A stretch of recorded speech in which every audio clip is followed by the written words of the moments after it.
Guess what? Quick call out. Martin Litka, Burn Eye, Autodidactic, John Levy. 4 years ago or so, I had found those maps of David. I did a deep dive, guys. Not really. It was given to me. It just came to me.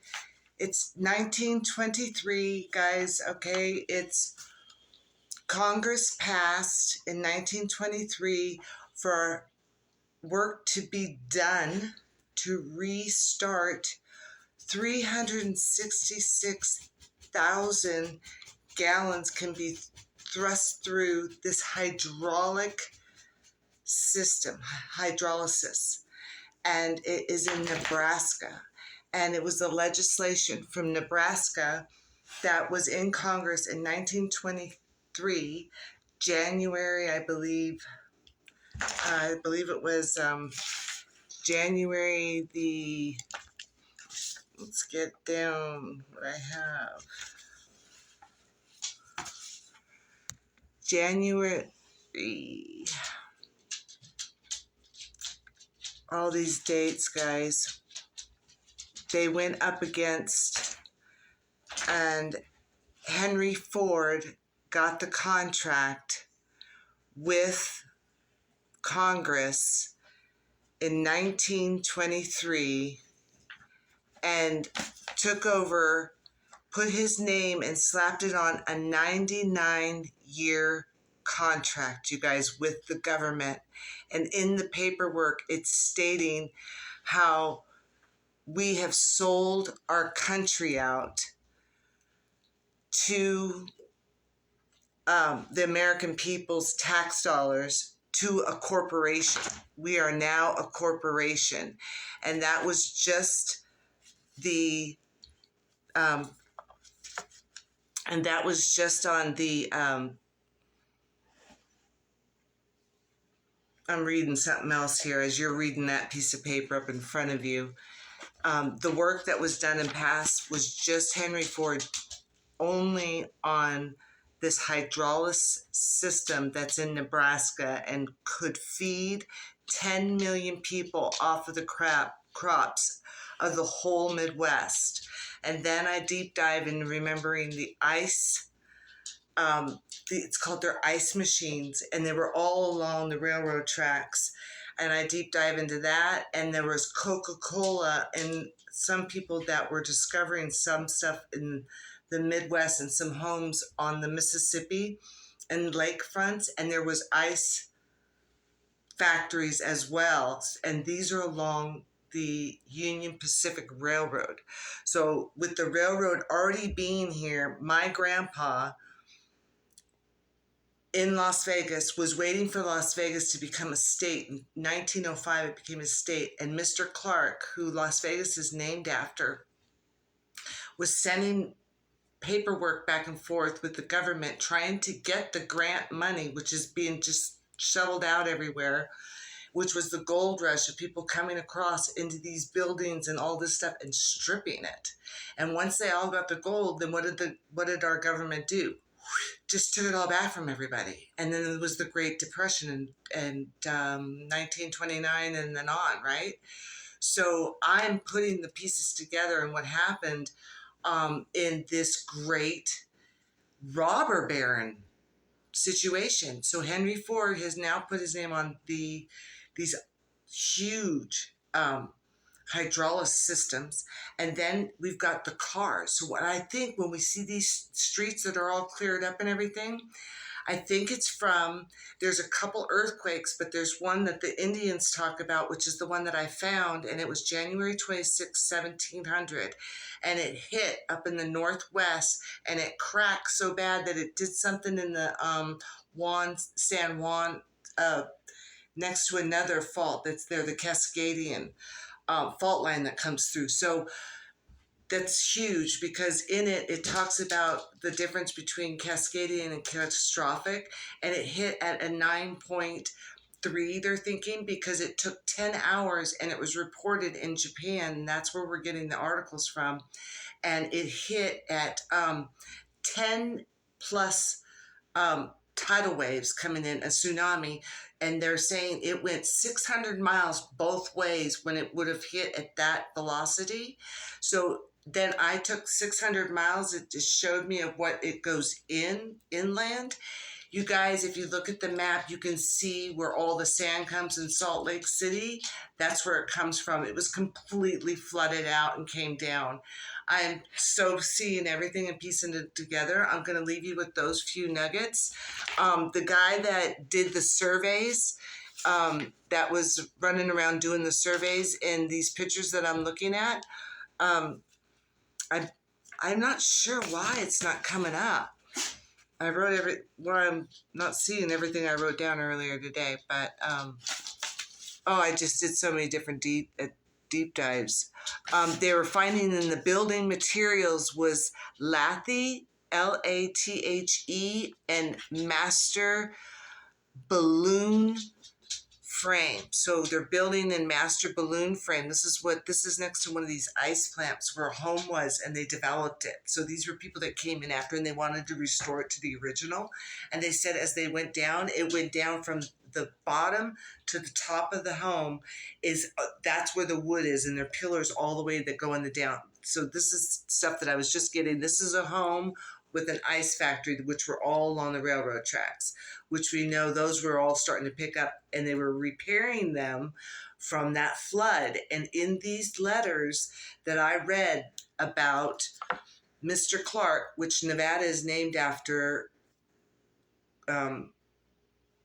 Nevada Clark County. So it's his son.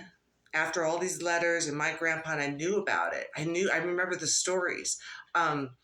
They would put the camps along the railroad as they repair them, the men and the women. And in these letters, they said, we can't send you money for the camps for the men and the women to go along.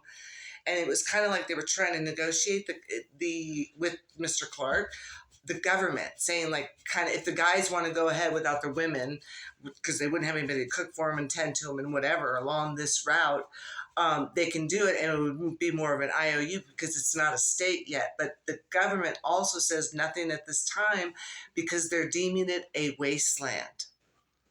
And I remember my dad saying, look, this valley that we were in Vegas, it was once all water with the mountains around. He said it was all just drenched and it was all once water. And they all made their way out west. And he talked about his cousin that got off the railroad track when he was like 12. Now we're going into the miners and the kids coming over here and kind of basically orphaned. He got jumping off in the railroad at like 12 years old. And my dad remembers seeing him and being like, oh my God, like that's cousin. So, there's a lot of stuff that's just coming, guys. It was really, really great find. The guy's name is R.W. I'm not sure if I didn't pick up the right paperwork, but I do have it. Oh, R.W. Seiayer, Sawyer, R.W. Sawyer. So this guy is the one that was doing the surveys, because these are our black hat guys. These are our men in black. And I took the pictures that I had a whole bunch of old videos. I was able to see in black and white. I got the channels. I got the Congress for 1923. Let me see the date that it lands on. I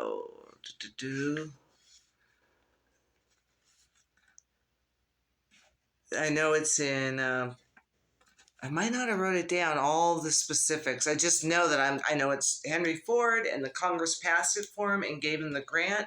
And there's a man. You'll be reading it on this piece here. Henry Ford went to Congress 1923, got himself a grant. On the 16th, it went through Congress. It was signed on the 20th of January, 1923, and they were giving up Nebraska hydraulics system that could push 366 million tons of water, at the same time producing enough water in a system to feed 10 million people. It talked about horses in the tens of thousands that were available here. It talked about the croplands, how fertile it was. And so basically they were picking up from the old system that was here, the artifacts that we're finding right now, guys. Look into it deeper. It was January 16th to the 20th it was signed. It's in Congress in 1923 over to Henry Ford. He just slapped his name on it, and that thing was huge and built just like I'm going to look into, and I believe in my hometown, Lake Mead was already there, and they had to refurbish it just like they had to rewind everything in time. And the West Coast was damaged more, and the East Coast, I think, was just abandoned.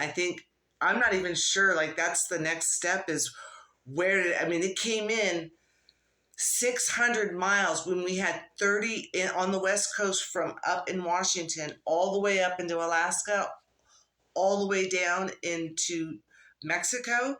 This is where you see the strip. If you look at the map, you can see coming in on the map, you see the brown coming up from Alaska all the way down the coastline, and the old maps in the 1500s shows California with its own extension, its own like island. And now you have to leave California to get across to Catalina Island, and it's cobble streets. So let's put two and two together, like, it's cobble streets with like some trolley lines still in there. Something happened in that catastrophe. Either the landmass sunk or the San Andreas Fault that goes through there. The water went through and it's just land, because it did move. They said it moved 6 inches. The fault that's just outside of California and going over here to Japan. 10 hours later, Japan got a tsunami of over 10 feet. So they're assuming with a 9.3 crack that happened and the fallout, it went 600 miles one way, 600 miles the other way, and it went inland. And they're saying at the top, if you look at the map, you can see at Puget Sound, you could see where the water would come in and flood out. And it came all the way to the very tip of Missouri. It's literally just, you can see what happened, guys. If you have and there's a few others too. There's some other ones that hit after, but this one cracked. And so out there in the ocean, it cracked the Cascadian fault line. And then the one next to it, I believe it's called San Juan or something like that. So that's all I have for you. It's so interesting. I'm going to be pasting pictures during this video on here, and also the court of them talking back and forth in Congress and how it went down and how Henry Ford got the contract 99-year. Guess what, guys? It was up in 2023. So let's see what happens, okay? God bless everybody. Keep your armor of God on, and we'll talk to you soon. Bye-bye.